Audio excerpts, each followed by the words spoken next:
Hey, what's up guys, welcome back to the channel. So recently I did a reaction to the US military as well as all the equipment, machinery and weaponry that form part of the military, and I was especially intrigued by the aircraft. So I thought it would be a good idea to do more detailed reactions to the fighter jets, specifically the F-15 Eagle, F-22 Raptor and F-35 Lightning, with this video specifically pertaining to the F-15 Eagle. I cannot wait for this one. We are going to have the Fat Electrician, who I regard as the best storyteller on YouTube, give us this detailed breakdown of the F-15 Eagle. Let's go. This should be a good one. One of the most gangster fighter jet of all time, the F-15 Eagle. Beauty. That is a beautiful, beautiful jet. Made in the 1970s, I believe. Wow. Amazing.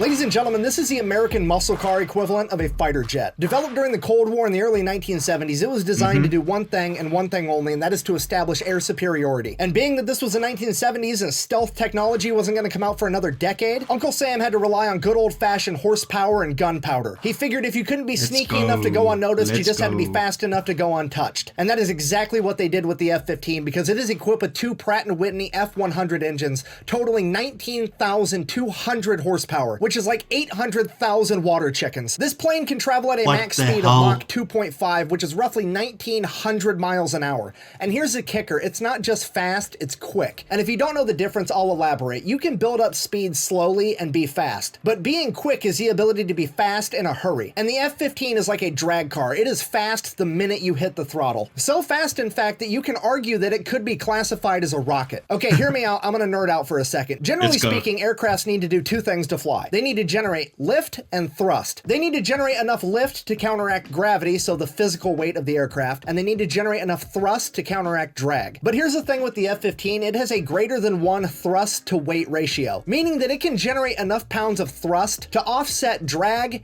and the weight of the aircraft. Meaning it doesn't need to generate lift to sustain flight, which is what a fucking rocket does. If you're not picking up what I'm putting down, I'm trying to tell you the F-15 doesn't need to generate lift, it can just beat the atmosphere into submission. The F-15 could literally have its wings chopped off in mid-flight and it would still be able to fly. And I can already hear the comment section now.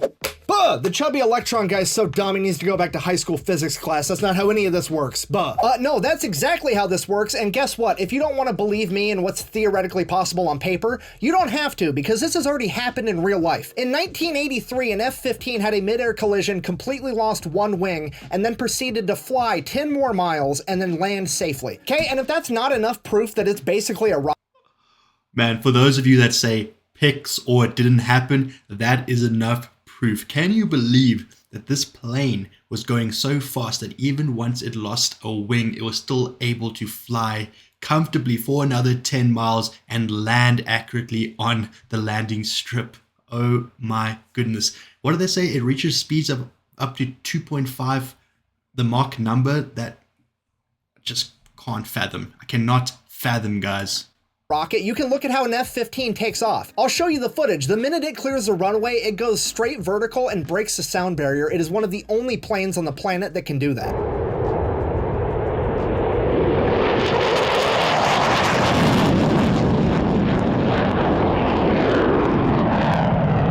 What a beautiful plane. Well, even if it is that fast, common sense dictates that they had to make a bunch of design compromises, and I bet the F-15 has hardly any firepower because of it. You know what? For once, you're right. That is what common sense would dictate, because that's what every other country does. If they want to go really fast, they either have to sacrifice firepower or maneuverability. However, here's what you're not taking into consideration. This is America. We don't make cents. We make dollars, and this thing has more firepower than any other fighter jet in the American fleet. Yeah, more bombs, more missiles, and on the off chance that isn't enough, it's also equipped with an M61 Vulcan 20mm Gatling cannon in case it needs to tell somebody to get fucked at 6,000 rounds per minute.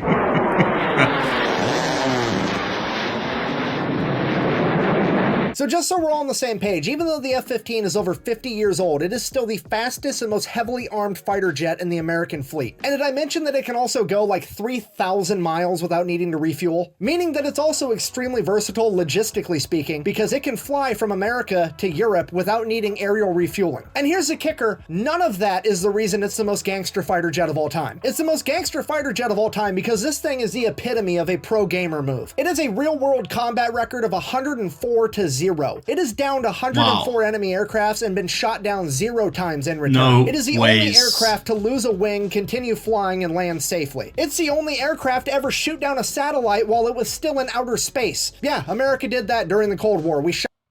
Guys, 104 aircraft shot down, and yet it has never been shot down once in the history of the US military.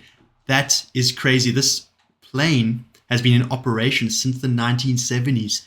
And you would think for a plane that has so much demand as far as, the forces applied to it to go that fast, surely there's going to be some malfunction. But no, this thing is a true testament to American ingenuity. If there was ever a testament to American ingenuity, this plane is that.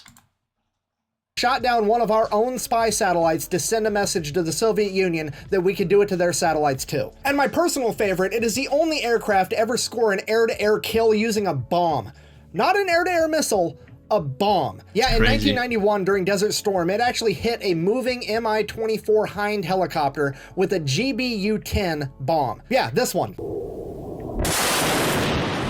Whilst going that fast. That is a 2,000-pound general-purpose bomb, and it just hit a moving helicopter with it. That is absolutely unheard of. In conclusion, while the F-15 is no longer the best fighter jet on the planet because it's been replaced by the F-22 Raptor, I feel pretty confident in saying that it will go down in history as the greatest fighter jet of all time. And that history is still being written because America is coming out with another F-15, the F-15EX Eagle II. And that's going to have to be its own video some other time. Thanks for watching. Best way to support the channel is go buy some merch at Cheers, Fat Electrician. Appreciate it. Well, folks, there you have it. There are the reasons why the F-15 Eagle is the most gangster fighter jet in US military history. Unbelievable. I did some other reading on the F-15 Eagle, and I saw that they tried to deprecate it come 2010, but due to its usefulness and still, great engineering, it's still in operation till this day. And they say that it's only going to be deprecated, once the 2030s, come around. Just shows how great American ingenuity was even back then in the 70s. These planes have been in operation for over 50 years. It is absolutely crazy. So next up, guys, we are going to do a reaction to the F-22 Raptor. So definitely subscribe to the channel if you have any interest in that. That video will probably be coming out in a few days' time. So I appreciate you guys sticking around all the way till the end. I guess that's all I have for you today. I'll see you when I see you. Have a good one. Cheers.